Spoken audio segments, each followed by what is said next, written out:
Hello everyone, कैसे हैं आप सब। उम्मीद करता हूँ अच्छे से होंगे, मज़े में होंगे। और मैं जो मेरा फर्स्ट वीडियो था डज गॉड एग्जिस्ट का, उसमें मैं बार बार बोल रहा था कि मुफ्ती साहब ने जो अपना लैंग्वेज रखा है वो हाई प्रोफाइल और एजुकेटेड लोग, पढ़े लिखे लोगों के जैसा रखा है। तो आप कहेंगे कि पढ़े लिखे लोग फिर जो हैं, दुनिया में कहावत है ना कि पढ़ लिख लिया तो भाई दो से चार आंखें हो गई। ठीक है, आप दुनिया को समझ सकते हो, चीज़ों को समझ सकते हो। बट मैं आपको बताऊं, जो जिस फील्ड में स्पेशलिस्ट है ना, उसी फील्ड को सिर्फ समझ सकता है। बाकी दूसरे फील्ड में जो है नाम मात्र की मालूमात होती हैं उनको।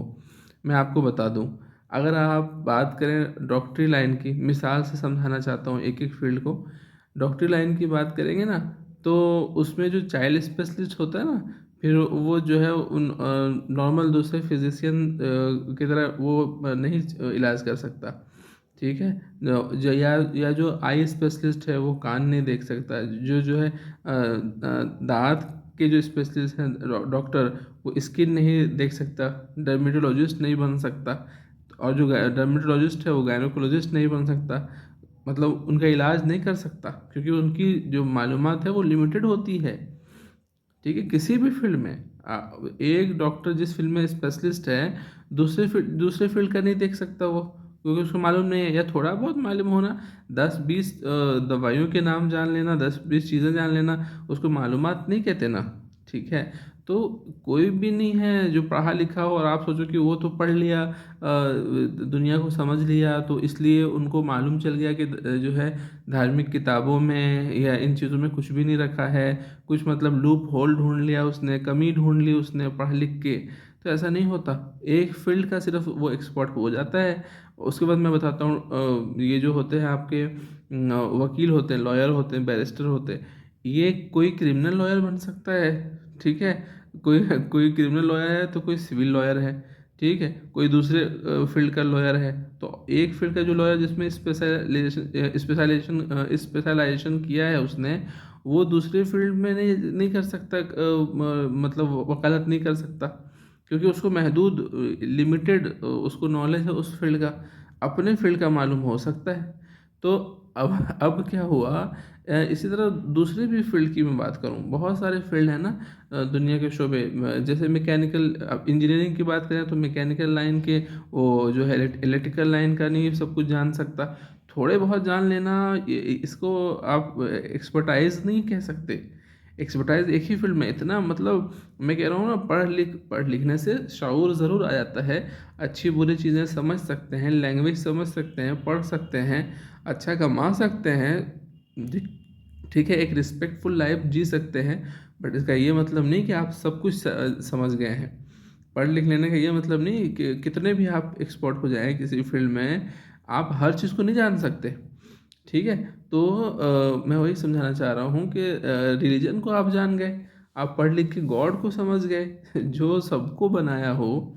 आप ऐसे कैसे एथिज्म में, एथिज्म लोगों से, जो एथिस्ट लोग हैं, एथिज्म जो फील्ड है, वर्ल्ड है उनसे मुखातिब हों। एथिस्ट लोगों से मैं बात करना चाहता हूँ कि भाई आप ऐसे कैसे इग्नोर कर दोगे। चार चंद पैसे कमा लिए, चंद मालूमात हो गए, और आप नहीं देख रहे हो कि एक लिमिटेड इंसान की जो है कैपेसिटी है जानने की या नॉलेज की। एक फील्ड का एक्सपर्ट है, वो तो दूसरे फील्ड की जो है चीज़ें नहीं बता सकता। और आप कहते हो कि आपको गॉड का पता चल गया कि कोई गॉड ही नहीं है एग्जिस्ट कर रहा। ठीक है। और छोटे छोटे एक सुई, एक नीडल से लेके थोड़ी सी छोटी सी दवाई का टैबलेट कितना छोटा होता है, ये सब बनाने का के सारे प्रोसेसेस हैं, प्रोसीजर्स हैं आपके पास। और आप कह रहे हो इंसान और ये दुनिया, और दुनिया की हर चीज़, इतनी सारी चीज़ें हैं किस्म किस्म की, है ना। अगर आप फ्रूट से ले लें, फ्रूट में इतनी वैरायटी। ठीक है। वेजिटेबल्स में ले लें, वेजिटेबल्स में इतनी वैरायटी। ठीक है। नॉन वेज में ले लें तो इतनी वैरायटी। अच्छा, फिश में आए तो फिश की इतनी वैरायटी। ठीक है। मैं कहना ये चाह रहा हूँ कि इतनी चीज़ें किसने बनाई हैं भाई। और इंसान ब्रेन वाला किसने बनाया है, ये वो खुद ब खुद हो गया। तुम छोटे से छोटे चीज़ बनाने के लिए इतने प्रोसेस और इतने लोग उसके पीछे लगते हो। और आप अचानक से मतलब अच्छा वो लोग जो वो करते हैं ना, दलील देते हैं, वो कहते हैं साइंस से प्रूफ करो, ठीक है।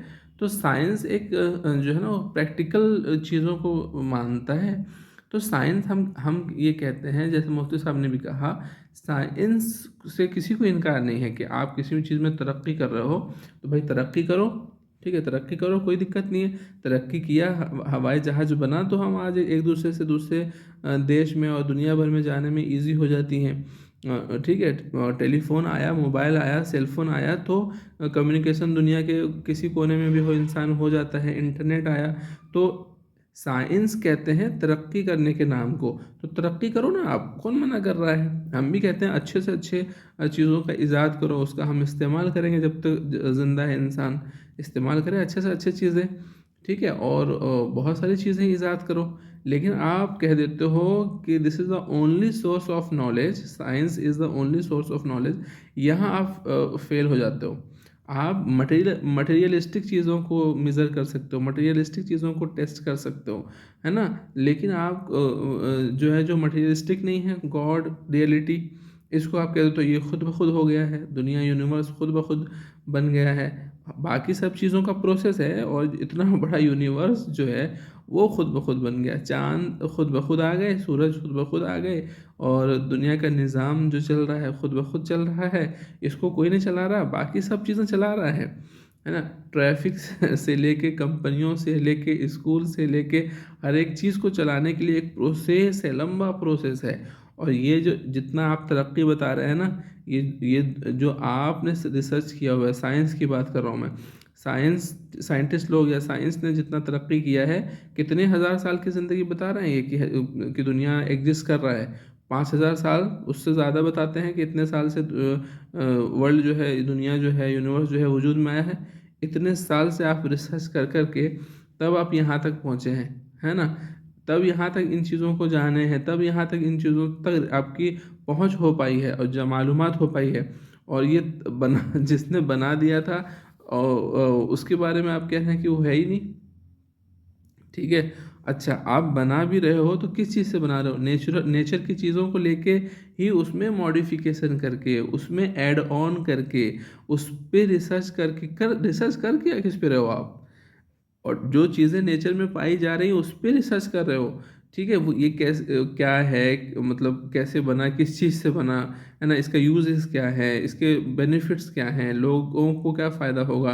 तो रिसर्च उसी चीज़ की कर रहे हैं जो वजूद में है, लेकिन वजूद में आया कहाँ से, इस पे इनकार कर देते हैं आप। लाने वाले का इनकार, क्रिएटर का इनकार, कि बाकी सब चीज़ तो आप करें तो अपना नाम ले लें आप, अपना नंबर बनवा लें, है ना। जो भी चीज़, जो भी फील्ड में, जिस फील्ड में जो एक्सपर्ट है, एक्सपर्टाइज हासिल किया हुआ है, वो अगर कुछ अचीवमेंट कर दे ना, तो फिर वो अपना नंबर बना रहा है। लेकिन जिस चीज़ से रिसर्च किया है, जिस चीज़ से वो, जहाँ वो नेचर से कहता है, बस वो तो नेचर में था, ठीक है। जैसे अब वाटर जो है, आप क्या कर रहे हो, वाटर एग्जिस्टेंस था ना उनका पहले से, नेचर में वो पानी था ना। अब आप उससे स्टीम बना लें, उससे उसको आप आइस बना लें, ठीक है, या आप उसको जो है पीने के लायक बना लें। आपने किया क्या है, उसी चीज़ में मॉडिफिकेशन किया है ना, और इतने हज़ार सालों के बाद उसमें काम करके किया है ना, ठीक है। तो आप कहते हैं फिर आप करो, वो मना नहीं कह रहा हूँ मैं, अच्छा से अच्छा पानी को जो है मिनरल वाटर बनाओ, और भी इससे अच्छा कुछ हो सकता है तो करो, और हम लोग उसका इस्तेमाल करें, क्योंकि चीज़ें ऊपर वाले ने बनाई है इस्तेमाल के लिए, तो करेंगे।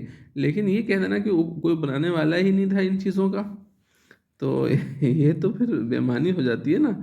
तो कोई पढ़ा लिखा लोग होने का मतलब ये नहीं है या कि जो है वो सब चीज़ में माहिर हो गया और वो सब कुछ समझ गया है।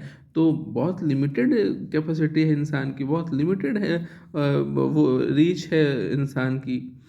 तो इसलिए गुजारिश ये है कि भाई समझें चीज़ों को, और हाँ, नहीं समझ पा रहे हैं तो उस पे उसको समझने की कोशिश कीजिए, ठीक है। लेकिन इसका ये मतलब नहीं कि सिरे से इनकार कर दो कि गॉड होता ही नहीं है, ठीक है। तो आप बेवकूफ़ हैं, आपकी मौत हो जाएगी कल जाके, कैसे ये प्रोसेस चल रहा है, इंसान एक पैदा हो रहा है और फिर आखिर में उसकी मौत हो ही जानी है। आज तक कोई इंसान ज़िंदा भी नहीं रहा है, तो आपका जो है ये जो प्रोसेस है, कहते हैं ये नेचुरल प्रोसेस है। भाई ये नेचुरल प्रोसेस बनाया किसने?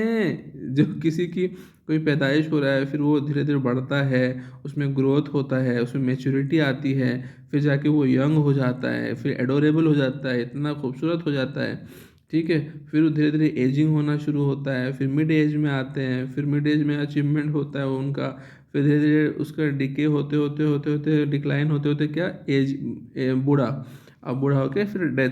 तो ये प्रोसेस चल रहा है, तो कह रहे ये तो नेचुरल प्रोसेस है, ये तो होता ही है। अरे भाई क्योंकि आपको पता नहीं है तो आपने कह दिया ये नेचुरल प्रोसेस है, किसी ने बनाया होगा ना प्रोसेस।